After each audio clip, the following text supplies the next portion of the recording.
जी अस्सलाम वालेकुम स्टूडेंट्स। उम्मीद है कि आप लोग सब खैरियत से होंगे। तो स्टूडेंट्स, आज हम फिज़िकल केमिस्ट्री में डिस्कस करेंगे डिबाई-हक्कल थ्योरी और पोस्टुलेट्स इसके हैं, उनको हम एक्सप्लेन करेंगे। तो सबसे पहले इसका थोड़ा सा हिस्टोरिकल बैकग्राउंड है या इसका थोड़ा सा इंट्रोडक्शन है कि डिबाई-हक्कल थ्योरी क्या है। In 1923, Debye and in 1926, Huckel put forward the modern theory of strong electrolyte on the basis of electrostatic forces of between ions.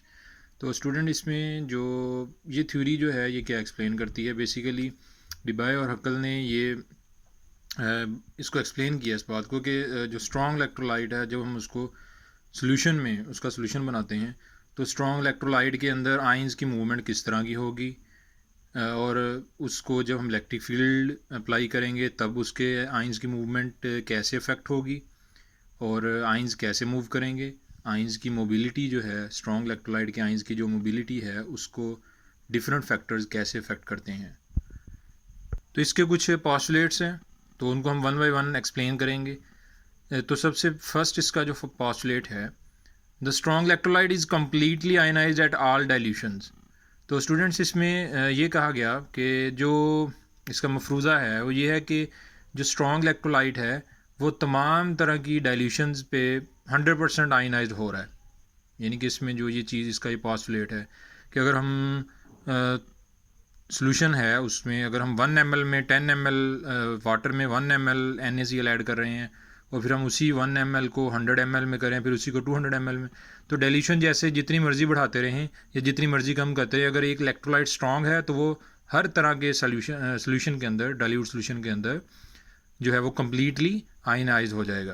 तो इसको अंडरस्टैंड करने के लिए, ये हमारे पास अगर 5 ml है वाटर है एक बीकर में, हम उसमें 1 ml NaCl ऐड कर देते हैं। और नेक्स्ट हमारे पास 10 ml वाटर है, इसमें 1 ml NaCl ऐड कर देते हैं, जो कि NaCl जो कि स्ट्रॉन्ग इलेक्ट्रोलाइट है। तो इसमें ये डाइल्यूट होता जा रहा है अब सोल्यूशन ना। तो अब 1 ml NaCl में हम 15 ml वाटर ऐड किया तो ये मोर डाइल्यूटेड। तो स्टूडेंट, इसमें फर्स्ट सोल्यूशन में भी NaCl कम्प्लीटली आयनाइज होगा, नेक्स्ट में भी और इसमें थर्ड में भी। डाइल्यूशन बढ़ती जाए, डाइल्यूशन कम होती जाए, जो स्ट्रॉन्ग इलेक्ट्रोलाइट है वो कम्प्लीटली आयनाइज हो जाता है। ठीक है। तो जो वीक इलेक्ट्रोलाइट्स होते हैं उसमें तो हमने डिस्कस किया हुआ है कि जैसे जैसे डाइल्यूशन बढ़ती जाती है तो आयनाइजेशन बढ़ती है। तो लेकिन स्ट्रॉन्ग इलेक्ट्रोलाइट की डाइल्यूशन थोड़ी भी हो तो जो सोल्यूशन में, तो उसकी आयनाइजेशन जो है वो उसके ऊपर कोई इफेक्ट नहीं होता, वो कम्प्लीटली आयनाइज्ड रहता है। इसके बाद degree of dissociation of strong electrolyte. जो स्ट्रॉन्ग इलेक्ट्रोलाइट होता है उसकी डिग्री ऑफ डिसोशिएशन की बात करते हैं। तो जो डिग्री ऑफ डिसोसिएशन है स्टूडेंट, ये है कि आपका इलेक्ट्रोलाइट आपने उसकी कितनी अमाउंट सोल्यूशन में ऐड की, ठीक है, और उसमें से कितनी अमाउंट उसकी आयनाइज्ड हुई, ठीक है, आइंस में गई, और कितनी अमाउंट उसकी टोटल है, ठीक है। यानी कि ionised amount divided by total amount. जो हमने इलेक्ट्रोलाइट लिया उसको हमने वाटर में या किसी सॉल्वेंट में ऐड किया, तो जब हमने उसे ऐड किया तो उसकी अमाउंट टोटल कितनी थी और उसमें से टोटल में से कितनी अमाउंट उसकी आयनाइज हो गई, ठीक है। तो ये, इसको जब हम इनकी रेशो लेते हैं तो इसे हम क्या कहते हैं, डिग्री ऑफ डिसोसिएशन। तो स्टूडेंट, ये बात क्लियर है कि इसके पोस्टुलेट में कि जो डिग्री ऑफ आयनाइजेशन जो है वो 1 होगी, ठीक है। डिग्री ऑफ डिसोसिएशन जो है स्ट्रॉन्ग इलेक्ट्रोलाइट की क्या होगी, 1। क्यों? क्योंकि हमने जितनी अमाउंट उसकी ऐड करनी है, हमने कहा है वो कम्प्लीटली आयनाइज हो जाएगा, तो वो हमारे पास यूनिटी आएगा। उसके बाद स्टूडेंट्स का सेकंड पोस्टुलेट है, the electrostatic force between ions are Coulomb's forces. तो स्टूडेंट, इसमें आप लोगों ने पढ़ा हुआ है कि कूलम फोर्सेस, कूलम लॉ पढ़ा हुआ है। कूलम लॉ क्या है कि अगर हमारे पास दो अपोजिट चार्जेस हैं, ठीक है, उनमें कोई आर डिस्टेंस है, तो वो एक दूसरे के ऊपर, अगर वो अपोजिट चार्जेस हैं तो वो एक इलेक्ट्रोस्टैटिक फोर्स और ट्रैक्शन एक दूसरे के ऊपर लगा रहे हैं, एक दूसरे को अट्रैक्ट कर रहे हैं, ठीक है। अगर वो लाइक चार्जेस होंगे, ज़ाहिर है वो उतनी रिपल्शन करेंगे। अगर वो अनलाइक चार्जेस हैं तो वो एक दूसरे को क्या करेंगे, अट्रैक्ट करेंगे। तो कूलम फोर्स कहती है कि वो दोनों आइंस के चार्जेस के प्रोडक्ट के डायरेक्टली प्रोपोर्शनल होती है और उनके दरमियान जो डिस्टेंस होता है उसके स्केयर के इन्वर्सली प्रोपोर्शनल होती है। तो स्टूडेंट, अगर दो अपोजिट चार्जेस में डिस्टेंस बढ़ता जाए, ठीक है, तो उनमें डिस्टेंस बढ़ने से उनमें फासला बढ़ेगा, तो फासला बढ़ रहा है तो उनमें फोर्स वीक हो जाएगी, ठीक है।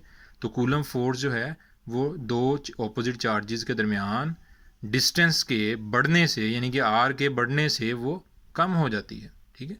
तो जो उनके चार्जेस का मैग्नीट्यूड होगा उतनी वो स्ट्रॉन्ग, यानी कि अगर इसके ऊपर +2 है, ये -2, ये +2, ये +3, ये -3, तो चार्जेस जो है उनका प्रोडक्ट का मैग्नीट्यूड बढ़ेगा तो कूलम फोर्स बढ़ जाएगी, डिस्टेंस कम होगा तो कूलम फोर्स बढ़ेगी, ठीक है।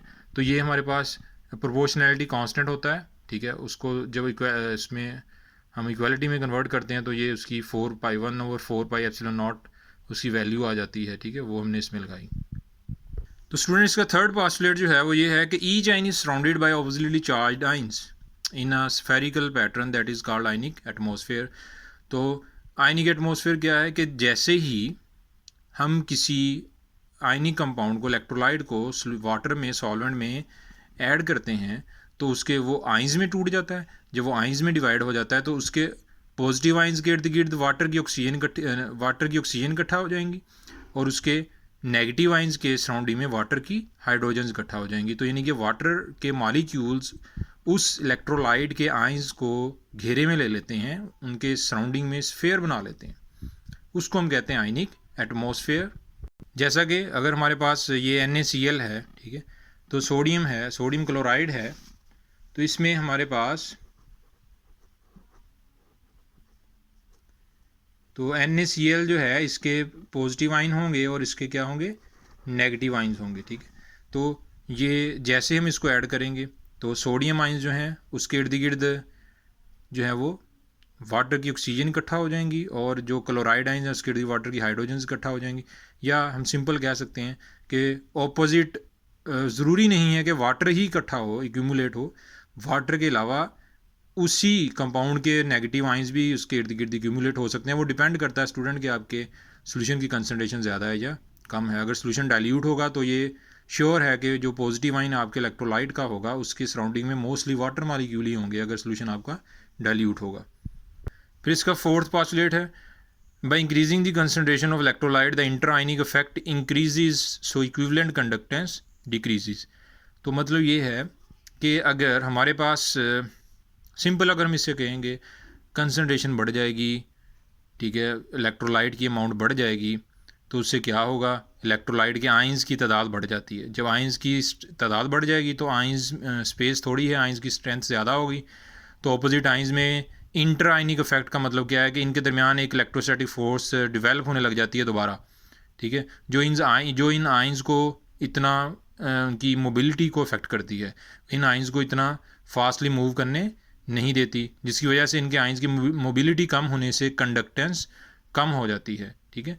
तो इसी तरह अगर हमारे पास सोल्यूशन डाइल्यूटेड है, डाइल्यूट सोल्यूशन है जिसमें कंसनट्रेशन थोड़ी है, ठीक है, आयनिक कंपाउंड की, इलेक्ट्रोलाइट की, तो इससे क्या होगा, आइंस थोड़े फ्री होंगे, उनकी मोबिलिटी ज़्यादा होगी तो इलेक्ट्रिकल कंडक्टेंस भी ज़्यादा होगी। तो स्टूडेंट्स का फिफ्थ पोस्टुलेट ये है, The forces act upon the mobile ions are of two types, electrical force and viscosity drag force।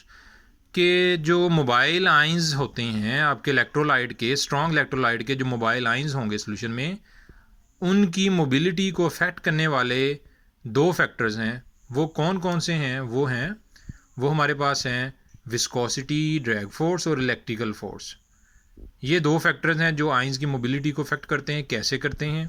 ये हमारे पास हमने इलेक्ट्रोलाइट लिया NaCl, अगर स्ट्रॉन्ग इलेक्ट्रोलाइट की हम बात कर रहे हैं तो सोडियम के आइंस को हमने पीछे इस तरह बात की, इसके सराउंडिंग में आयनिक एटमॉस्फेयर डेवलप होगा, ठीक है, तो वाटर के ऑक्सीजन जो हैं वो इसके पॉजिटिव आइंस के सराउंडिंग में इकट्ठा हो जाएंगी, ठीक है। अब हमने क्या करना है, इलेक्ट्रिक फील्ड अप्लाई कर दी, एक पॉजिटिव प्लेट है एक नेगेटिव है। तो स्टूडेंट जैसे ही इलेक्ट्रिक फील्ड अप्लाई की तो सोडियम आइंस ने तो नेगेटिव प्लेट की तरफ जाना है, ठीक है, तो ये जो नेगेटिव प्लेट की तरफ मूव करेगा तो इसको थोड़ी दिक्कत होगी, इतना इजीली सोडियम आइंस इस नेगेटिव प्लेट की तरफ मूव नहीं कर सकेगा। क्यों? क्योंकि इसके पीछे ऑक्सीजन है, ठीक है, जिसके ऊपर चार्ज क्या है, नेगेटिव है, और इसको, इस नेगेटिव चार्ज को कौन अट्रैक्ट करने वाला है इधर से, पॉजिटिव प्लेट, ठीक है। तो इसका किसके साथ इंटरेक्शन है? इसका इंटरेक्शन है सोडियम के साथ, ठीक है। तो अगर ये सोडियम नेगेटिव प्लेट की तरफ अट्रैक्ट होकर जाना चाहता है तो वो उतना फास्टली नहीं जा पाएगा। क्यों? क्योंकि इसको पीछे से ऑक्सीजन वाटर की अट्रैक्ट कर रही है और उसको कर रहा है पॉजिटिव, उसको पॉजिटिव प्लेट अट्रैक्ट कर रही है। तो इसका मतलब है सोडियम आइंस जाएगा, ठीक है, नेगेटिव प्लेट की तरफ जाएगा लेकिन इतना फास्टली नहीं जाएगा। अब ये पॉजिटिव प्लेट की तरफ इसको ऑक्सीजन क्यों नहीं अट्रैक्ट कर रही इतना स्ट्रांगली, क्योंकि ऑक्सीजन पे पार्शियल नेगेटिव चार्ज है, सोडियम पे कंप्लीट पॉजिटिव है, तो पार्शियल नेगेटिव और कंप्लीट पॉजिटिव में अट्रैक्शन थोड़ी होगी, ठीक है। और ये कूलम फोर्स होगी, और कूलम फोर्स जो होती है वो वीक फोर्स होती है, जबकि सोडियम आयन और नेगेटिव प्लेट जो है इलेक्ट्रिक फील्ड की उसमें अट्रैक्शन स्ट्रांग होनी है, ठीक है। इन पे कंप्लीट चार्ज है, तो इसका मतलब ये है कि अगर ये 100 की स्पीड से जाना चाहता है सोडियम आइंस, ठीक है, अगर हमारे पास हम इसमें कहते हैं कि 70 कूलम की फोर्स अगर ये नेगेटिव प्लेट सोडियम पे लगा रही है, तो पीछे से कोई 30 कूलम की फोर्स ऑक्सीजन भी लगा रही है। ऑक्सीजन थोड़ी लगा सकती है क्योंकि वो पार्शियल करैक्टर रखती है। तो हमने नेट फोर्स देखनी है इस सोडियम आयन के ऊपर नेट फोर्स क्या होगी। तो नेट फोर्स होगी हमारे पास कि इलेक्ट्रिक फोर्स, ठीक है, जो सोडियम पे ये प्लेट नेगेटिव लगा रही है, जो कि ज़्यादा हम लेते हैं मोस्टली स्ट्रॉन्ग होगी, माइनस कूलम फोर्स हमारे पास 30, तो नेट फोर्स हमारे पास इस पॉजिटिव आयन के ऊपर कौन सी हुई 40, ठीक है। तो हम ये कह सकते हैं जाना सोडियम ने इस प्लेट की तरफ ही है, लेकिन वो उतनी फोर्स के साथ नहीं जा पाएगा जितनी उसको चाहिए थी, तो वो नेट फोर्स 40 की कूलम की फोर्स के साथ वो जा रहा है। फिर इसके बाद हमारे पास 6 इसका पॉस्टुलेट है, the conductance of electrolyte at given dilution is much less than that of conductance of electrolyte at infinite dilution. तो इसका क्या मतलब है, इसको हम ज़रा एक्सप्लेन करते हैं।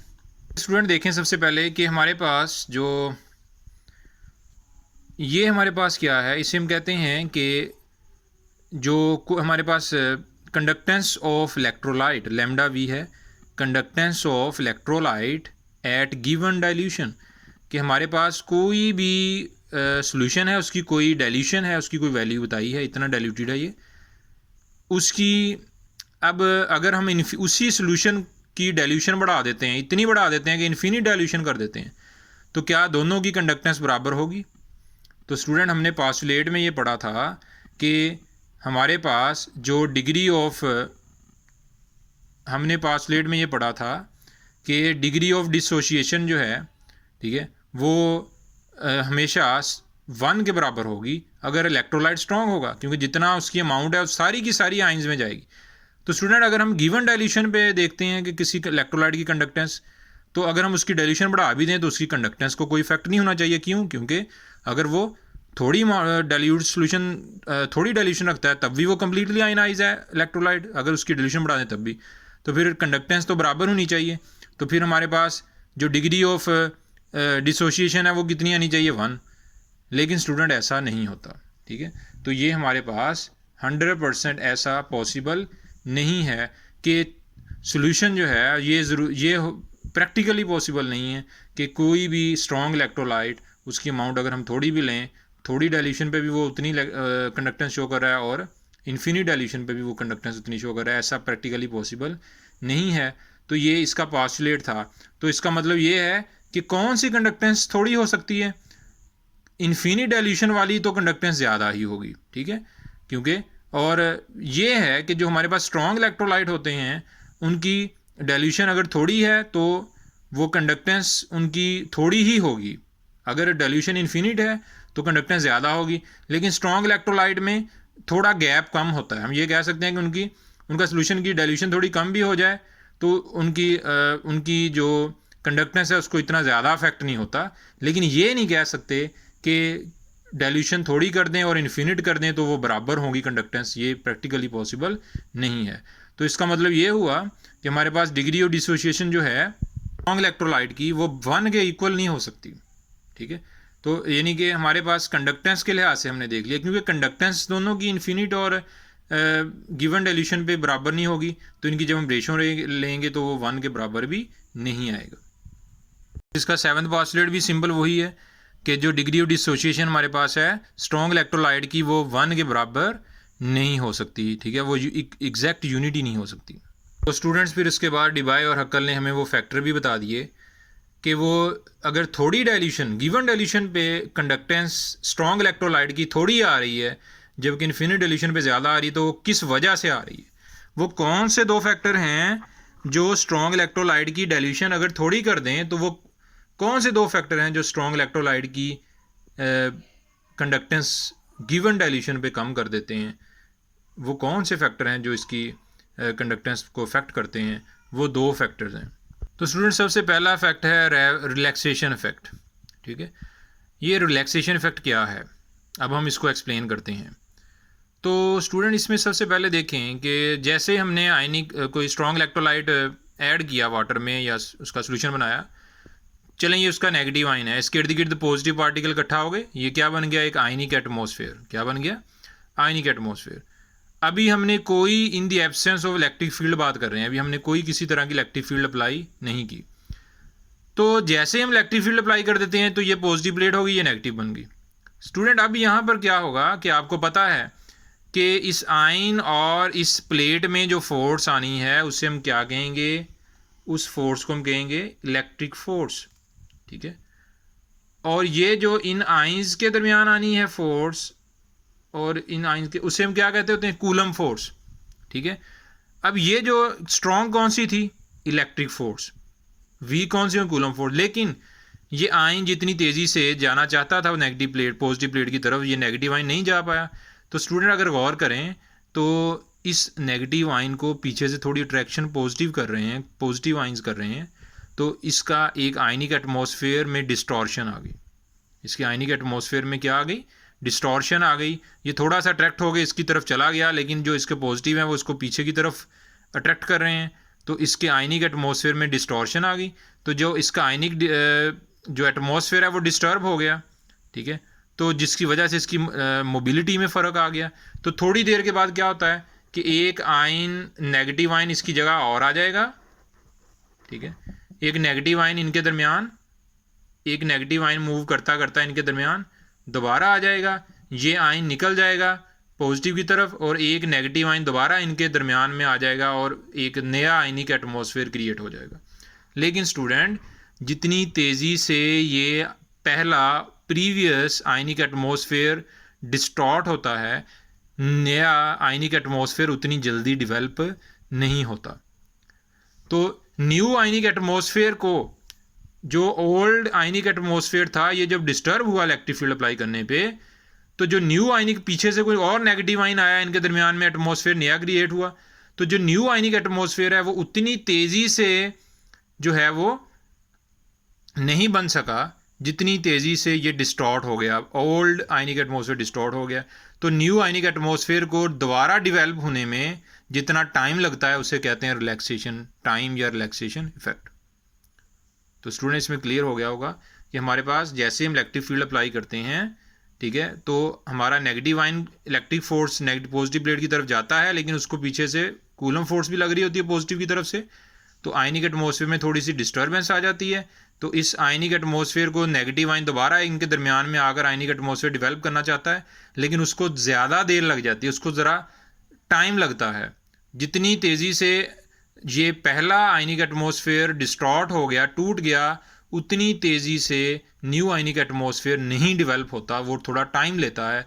इस टाइम, ये जो टाइम लेता है, ठीक है, डेवलप होने में आयनिक एटमॉस्फेयर अगेन, तो उसको हम कहते हैं रिलैक्सेशन टाइम या रिलैक्सेशन इफेक्ट।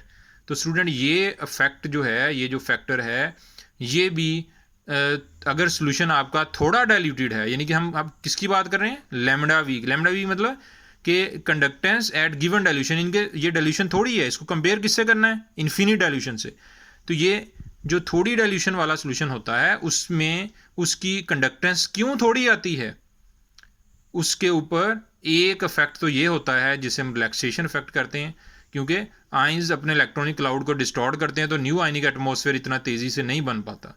जब तक ये आयन इन आयंस के, जब तक ये नेगेटिव आयन इनके दरमियान में नहीं आएगा तब तक ये उतना फ्री नहीं होगा। जब ये इतना फ्री नहीं होगा तो ये मोबाइल नहीं होगा, तो इलेक्ट्रिकल कंडक्टेंस भी थोड़ी देगा।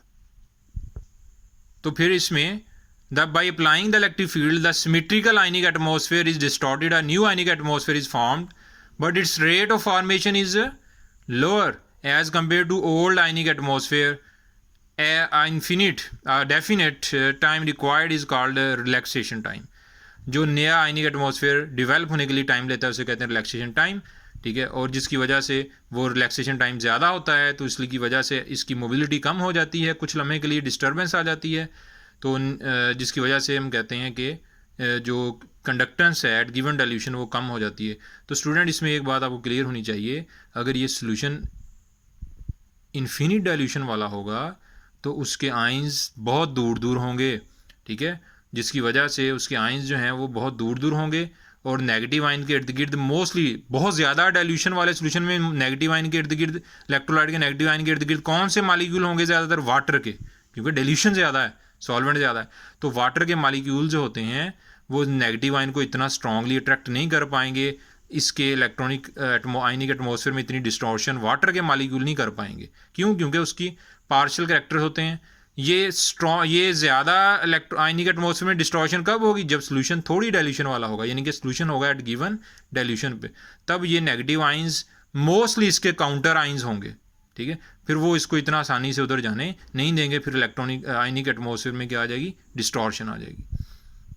स्टूडेंट्स, सेकेंड फैक्टर कौन सा है जो हमारे थोड़े डाइल्यूटेड सोल्यूशन, जो लेस डाइल्यूशन वाला सोल्यूशन है, एट गिवन डाइल्यूशन वाला सोल्यूशन, उसके आइंस की मोबिलिटी पे इफेक्ट करता है? वो कौन सा है? इलेक्ट्रोफोरेटिक इफेक्ट, ठीक है। इलेक्ट्रोफोरेटिक इफेक्ट क्या है? The solvent molecule attached to moving ions decrease the mobility of ions due to the opposite movement.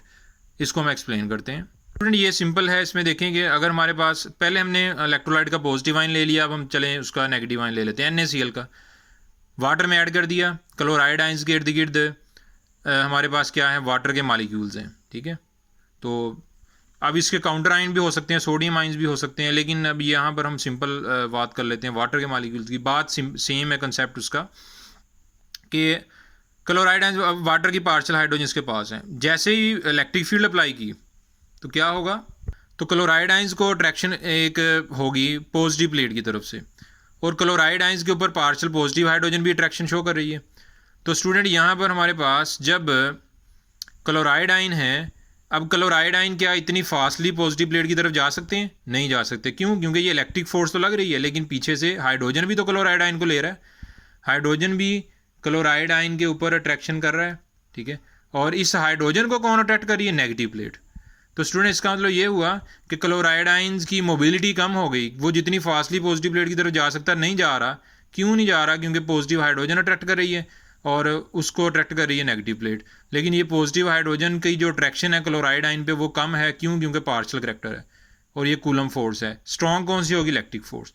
तो मतलब ये हुआ कि क्लोराइड आइंस की मोबिलिटी को अफेक्ट हुई है, ठीक है।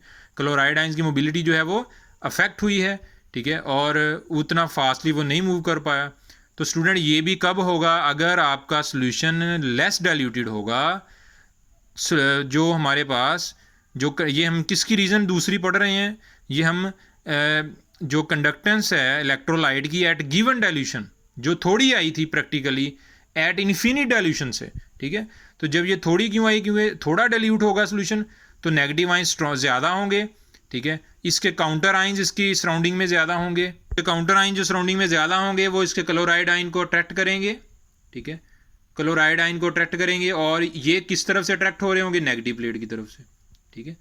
तो फिर इनको ये इस क्लोराइड आइन को पॉजिटिव प्लेट इतना स्ट्रांगली अट्रैक्ट नहीं कर पाएगी, जिसकी वजह से हमारे पास मोबिलिटी कम हो जाती है। क्लोराइड आइंस की मोबिलिटी, तो लेस डाइल्यूट सोल्यूशन, जो स्ट्रॉन्ग सोल्यूशन चाहे स्ट्रॉन्ग इलेक्ट्रोलाइट का हो, लेकिन अगर वो लेस डाइल्यूटेड है, ठीक है, तो उसके आइंस की मोबिलिटी कम हो जाती है। किन दो फैक्टर की वजह से?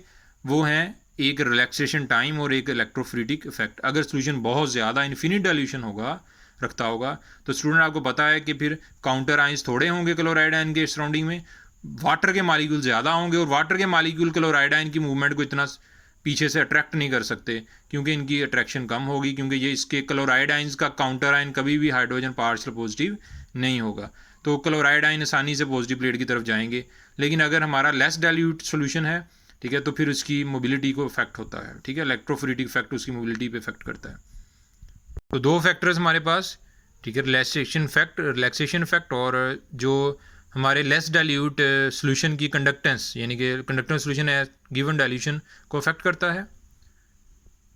और सेकंड फैक्टर हमारे पास जो इलेक्ट्रोफोरेटिक इफेक्ट है, ठीक है, तो वो भी हमारे आइंस की मोबिलिटी को अफेक्ट करता है। तो स्टूडेंट ये हमारे पास था आज का टॉपिक। तो नेक्स्ट हम इंशाल्लाह इसकी डेरिवेशन करेंगे कि डिबाई-हक्कल थ्योरी जो है उसको कैसे ड्राइव किया गया और इसके रिज़ल्ट को हम एक्सप्लेन करेंगे। तो जहाँ तक आपको कोई चीज़ अगर ना क्लियर हो तो आप लोग कमेंट्स में पूछ सकते हैं। उम्मीद है कि आप लोगों को क्लियर हो गया होगा। तो आप इसको लाइक करें, ठीक है, और इसको सब्सक्राइब करें और शेयर भी करें, ठीक है। तो इंशाल्लाह नेक्स्ट टॉपिक के साथ जो है नेक्स्ट टाइम मुलाकात होगी। अपना ख्याल रखिएगा। अल्लाह हाफिज़।